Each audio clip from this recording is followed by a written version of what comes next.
एकदम मऊ, लुसलुशीत आणि पांढरे शुभ्र असे वरीचे डोसे कसे बनवायचे हे आज तुम्हाला दाखवणार आहे. नमस्कार, मी श्वेता पाटील. श्वेताज किचनमध्ये तुमच्या सर्वांचं खूप खूप स्वागत करते. आज तुमच्यासाठी उपवासाची रेसिपी घेऊन आलेली आहे. एकदम मऊ लुसलुशीत असे हे वरीचे डोसे बनवणार आहोत. हे डोसे जितके सुंदर दिसतात तितकेच खायलाही छान आणि पौष्टिक असतात. सोबत चटणी बनवणार आहोत, ती सुद्धा बिना खोबऱ्याची बनवणार आहोत. चला मग सुरुवात करूयात आजच्या रेसिपीला. इथे वरीचे डोसे बनवण्यासाठी आपण 1 कप वरी घेतलेली आहे. वरी स्वच्छ पाण्यात धुवून घ्यायची आणि 2 ते 3 तास भिजत घालायची. इथे आपली वरी 2 तासासाठी चांगली अशी भिजत घातलेली होती. आता आपण ही मिक्सरच्या भांड्यामध्ये घेऊन दळून घेणार आहोत.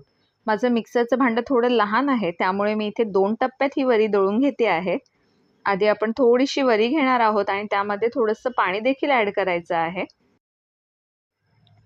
इथे आपण 1 कप वरी घेतलेली आहे आणि 1 कप वरीमध्ये आपण अर्धा कप साबुदाण्याचं पीठ ॲड करून घेणार आहोत.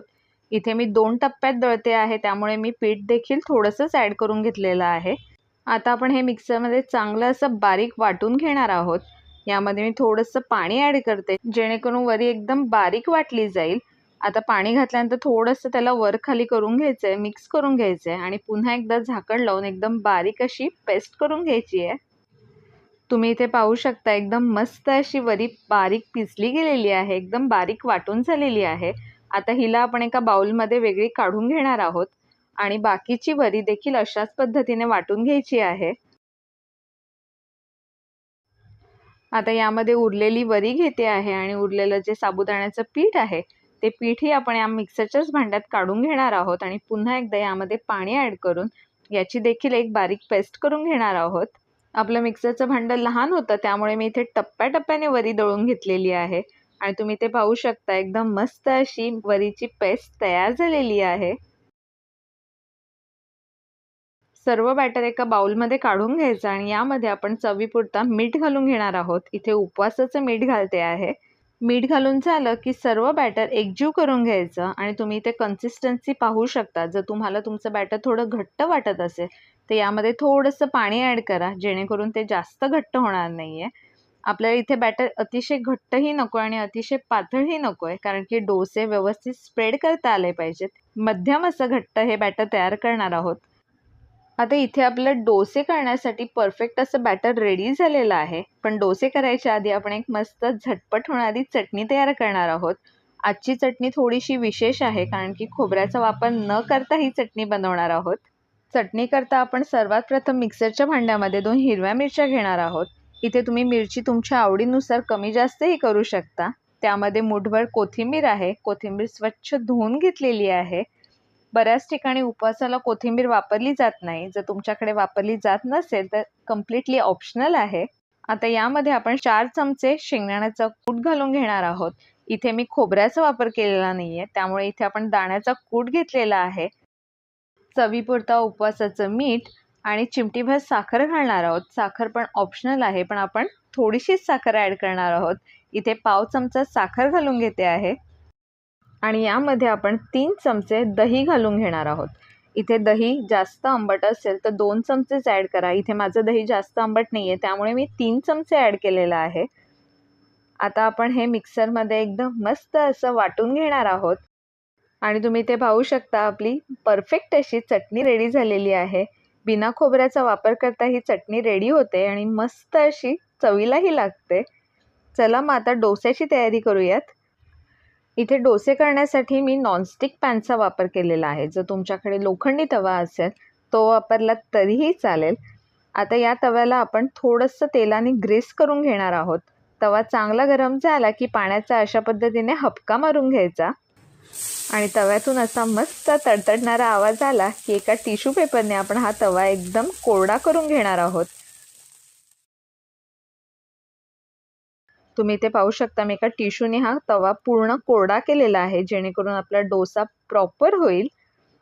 आता यावरती आपण जे डोस्याचं बॅटर बनवून घेतलेलं आहे ते बॅटर थोडंसं मिक्स करून घ्यायचं, कारण की वरी थोड्या वेळाने खाली बसते, त्यामुळे बॅटर व्यवस्थित मिक्स करायचं आणि तव्याच्या मध्यभागी 2 चमचे बॅटर मी घालून घेतलेलं आहे आणि ते अलगद हाताने अशा पद्धतीने गोल गोल फिरून हा डोसा स्प्रेड करून घ्यायचा. ही सर्व प्रोसेस मंद आचेवर करायची. तुम्ही पाहू शकता एकदम मस्त असा डोसा स्प्रेड झालेला आहे. आपण तवा क्लीन करून घेतलेला, त्यामुळे डोसा उलटत नाही. जेव्हा तो स्प्रेड केला जातो तेव्हा तो व्यवस्थित असा स्प्रेड होतो. डोस्याचं बॅटर तव्यात टाकण्याच्या आधी ते थोडंसं मिक्स करून घ्यायचं, कारण की वरीचं बॅटर किंवा कोणतंही पीठ भांड्याच्या तळाशी जाऊन बसतं, त्यामुळे ते कधीही मिक्स करून घ्यायचं आणि त्यानंतर ते तव्यात टाकायला घ्यायचं. आता यावरती साजूक तूप लावून घ्यायचं आहे. उपवासाचा डोसा आहे त्यामुळे तुपाचा वापर केलेला आहे. तुम्ही शेंगदाण्याचं तेल सुद्धा वापरू शकता. तूप लावून व्यवस्थित स्प्रेड करून घ्यायचा.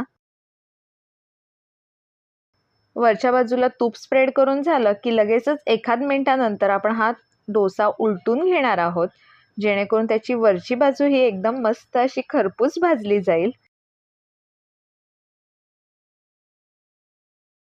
दोन्ही बाजूने एकदम मस्त असा खरपूस भाजून झालेला आहे आणि तुम्ही इथे पाहू शकता रंग देखील एकदम मस्त पांढरा शुभ्र राहिलेला आहे. एकदम परफेक्ट असा हा डोसा तयार झालेला आहे. अशाच पद्धतीने आपण बाकीचे डोसे करून घेणार आहोत. पण प्रत्येक डोसा करताना तव्यावरती थोडासा पाण्याचा हबका मारायचा आणि तवा स्वच्छ करून घ्यायचा आणि त्यानंतर दुसरा डोसा घालायचा, जेणेकरून सर्व डोसे एकदम छान होतील.